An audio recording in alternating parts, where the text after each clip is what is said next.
Bonjour tout le monde. Donc, je me présente, je m'appelle Annie Descoteaux, je suis patiente partenaire et proche aidante.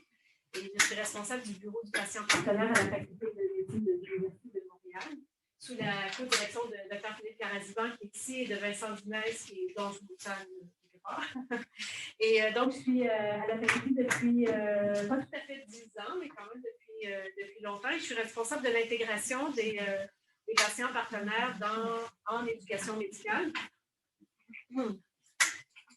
Et donc, je suis responsable du recrutement, de la gestion de notre réseau de patients partenaires et de les accompagner lorsqu'ils commencent leurs activités dans leur rôle de patients partenaires à la faculté de médecine. Ça marche à cause d'elle. Grâce à elle. Grâce à elle, oui. Avec le soutien et l'ouverture du chemin à la faculté de Philippe Caraziban.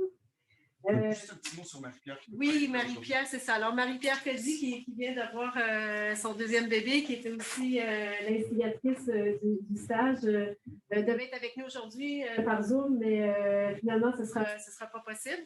Mais c'est une des personnes qui était le moteur derrière la conception du stage avec Philippe. La particularité, c'est un médecin généraliste qui a la particularité d'avoir été dans la première génération, avoir eu toute la formation sur le partenariat à l'Université de Montréal. Donc, elle est vraiment issue de nos leaders. Oui. Et donc, aujourd'hui, on avait envie de partager un peu une expérience qu'on a fait au mois de juin dernier, qui a duré 1 mois, qu'on a appelé un stage. Et au moment où on a soumis le abstract pour le colloque d'aujourd'hui, en fait, on n'avait pas encore vécu l'expérience. On ne savait pas encore qu'est-ce qu'on allait vous raconter, mais on savait qu'on allait avoir quelque chose à dire. Donc, maintenant, on peut partager un peu les résultats de l'expérience qu'on a vécue. Ouais, pour la prochaine diapo, c'est moi qui l'ai ici. Merci. Donc, rapidement, le plan de présentation, on va vous parler un peu des constats et de comment on s'y est pris. Ce qui est important de dire, c'est que c'est un stage qui s'inscrit vraiment dans l'expérience terrain et on voulait avoir quelque chose qui était vraiment porté sur la relation de soins. Donc, depuis plusieurs années, on a des étudiants en médecine qui viennent dans le corridor de nos bureaux du patient partenaire, qui cognent à la porte. Qu'est-ce que vous faites? On aimerait ça discuter avec vous. Est-ce qu'il y a des patients pas loin avec qui on pourrait parler? Puis finalement, au fil des ans, on a co-construit plein de petites activités pédagogiques informelles. Les étudiants se sont eux-mêmes regroupés pour former le groupe reflet entre un professionnel et un patient. Avec ce groupe-là, donc, ce sont un petit peu mieux structurés pour venir porter au bureau du patient partenaire des demandes. On aimerait discuter de tel sujet, on aimerait avoir un espace de réflexion sur tel autre sujet. Est-ce qu'on peut réfléchir à ça ensemble? Et donc, on a, avec le groupe d'étudiants Reflet, on a donc, et avec la clinique médicale de Dr. Caraziban et Dr. Cody, on a eu un terrain d'expérimentation avec ces étudiants-là pour créer quelque chose de plus réflexif. Donc, les constats de... C'est moi qui dois admettre ou moi? OK, merci. Les constats de départ, en fait, c'est qu'il y avait beaucoup d'enthousiasme chez les étudiants et on sait que cet enthousiasme-là et l'empathie, ça diminue avec des années en médecine.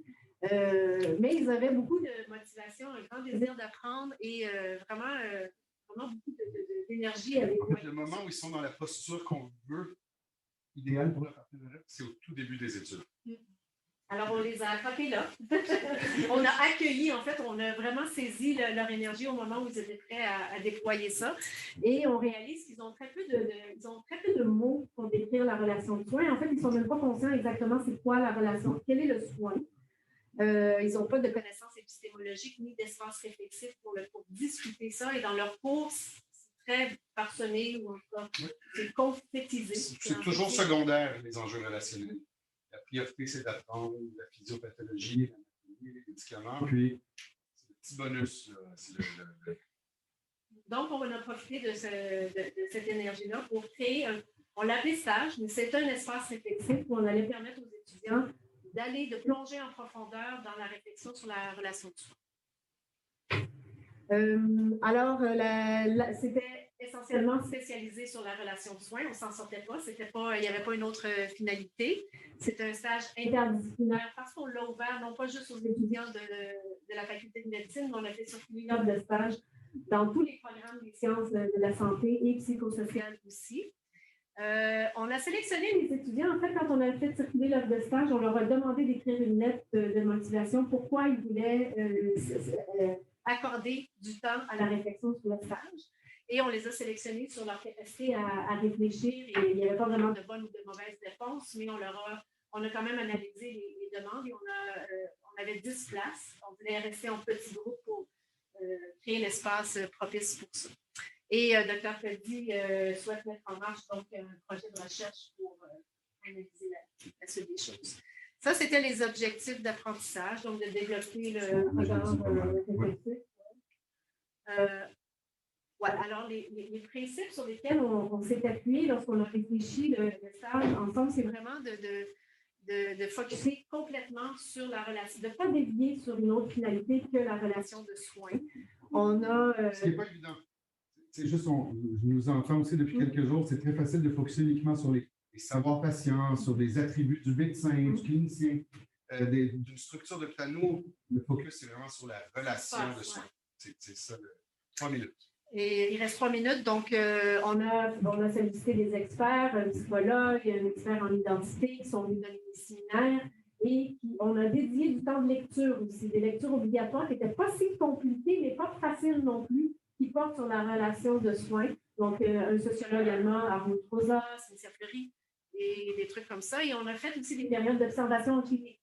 On les a envoyés dans une clinique, observer une clinique sans rendez-vous, par exemple, dans la clinique d'optométrie. On a aussi intégré les arts, donc la danse-thérapie, le théâtre d'objets.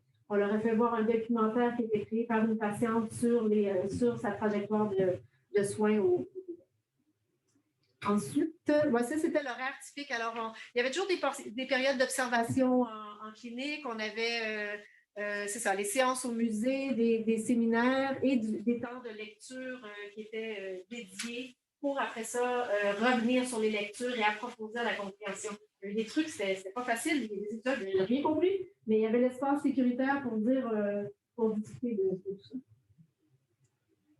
Je dis surtout avec les commentaires, je pense qu'il nous reste une minute. Il nous reste une minute. Vas-y, sur les commentaires. Ça. Ah oui, alors on a fait remplir une évaluation. 100% des étudiants l'ont rempli et 100% des étudiants étaient satisfaits ou très satisfaits. Et ça, ce sont quelques-uns des verbatims des étudiants. Ce stage m'a fait énormément réfléchir sur... je vais vous laisser lire en fait.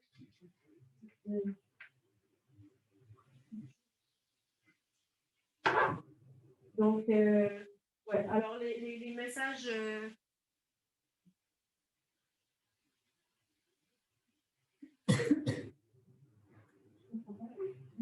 Lequel? Ouais. Ah, c'est que... oui, peut-être. En fait, les stages, normalement, au Québec, ils sont rémunérés. Les étudiants sont payés pour être parce qu'ils font du travail. Alors, ce stage-là, il n'était évidemment pas payé. On ne payait pas les étudiants pour faire ça. C'était pendant leurs vacances. Et c'était pendant leurs vacances. Et ils nous disaient, on a l'impression que nous-mêmes, on devrait vous payer tellement c'était riche. Oui. Merci.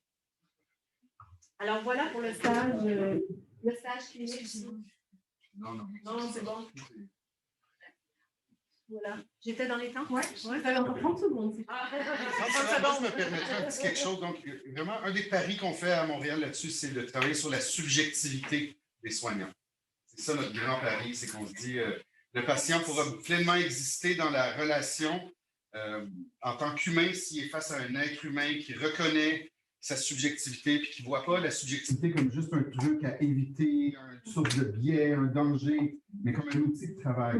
Puis on essaie de créer des environnements protégés pour expérimenter, apprendre à se connaître relationnellement, professionnellement.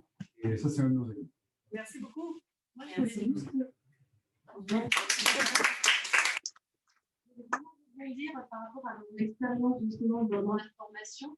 Et c'est très très bien en tout cas que vous avez présenté ce que vous mettez en place, parce que en tant que patient partenaire, c'est vraiment une question qui vient de manière récurrente, surtout cette question de la relation. Ok, maintenant on a compris que les patients ils ont ce savoir expérientiel, mais c'est comme si ce n'était pas suffisant. Et donc on sent qu'il y a vraiment une demande. Ok, mais comment on fait véritablement pour entrer en relation? Vraiment, merci à présentation. Je passe à une question avant qu'on passe à la présentation suivante.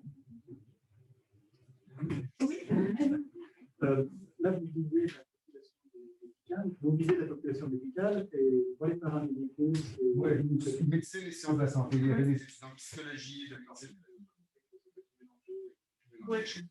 Oui. Tout est toujours mélangé chez nous. Merci. Merci pour ce bonne